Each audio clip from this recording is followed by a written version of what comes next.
क्या होगा यूपी में अखिलेश का नया दाव? क्या हरिंदर मलिक को उतार कांग्रेस साधेगी जाट मुस्लिम समीकरण? जाट मुस्लिम समीकरण का क्या लिख सकेगा जीत की स्क्रिप्ट? हरिंदर मलिक कई बार बदल चुके हैं पाला। चलिए दोस्तों, इन सारी खबरों को बड़े विस्तार से जानते हैं और आप लोगों से भी नम्र निवेदन है, चैनल को सब्सक्राइब करें, बेल आइकन जरूर दबाएं, क्योंकि मेरे आने वाली वीडियो का लिंक सबसे पहले आपको मिलेगा। चलिए आगे बढ़ते हैं। मुजफ्फरनगर में समाजवादी पार्टी ने लोकसभा चुनाव के लिए 11 उम्मीदवारों की दूसरी सूची भी जारी कर दी है, जिसमें मुजफ्फरनगर सीट से राष्ट्रीय महासचिव हरिंदर मलिक को मैदान में उतारने की घोषणा भी कर दी है और सपा ने जाट मुस्लिम समीकरण बनाने का प्रयास किया है, लेकिन परिणाम क्या होगा यह तो भविष्य के गर्भ में ही छुपा हुआ है। केंद्रीय निर्वाचन आयोग की तैयारियों के साथ ही राजनीतिक दलों ने चुनावी बिगुल फूंकना शुरू कर दिया है। इसी कड़ी में समाजवादी पार्टी ने लोकसभा चुनाव के लिए प्रत्याशियों की सूची जारी कर दी है और पूर्व सांसद हरिंदर मलिक को सपा अध्यक्ष अखिलेश यादव ने काफी पहले ही लोकसभा चुनाव की तैयारी में जुटने के निर्देश दे दिए थे, जबकि रालोद इस सीट को अपने पास खास रखना चाहती थी। इसी वजह से रालोद से अनबन शुरू हो गई थी और गठबंधन से रालोद अलग हो गया था। पर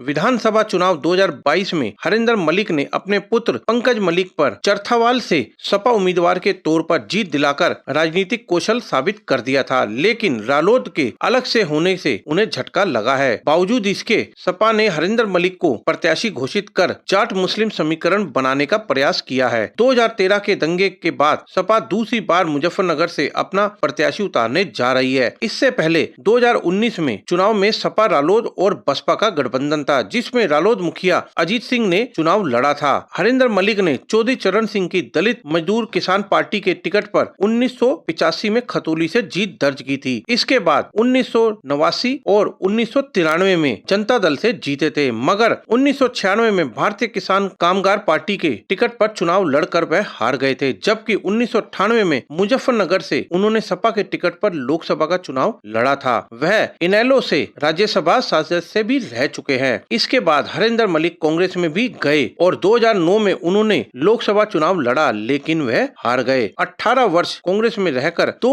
वर्ष पूर्व उन्होंने प्रियंका वाड्रा के सलाहकार पद सहित कांग्रेस से भी त्यागपत्र दे दिया और सपा में शामिल हो गए और सपा में शामिल होने के बाद उनको बोनस के तौर पर महासचिव का पद और उनकी मनचाही सीट पर लोकसभा इलेक्शन का टिकट मिला।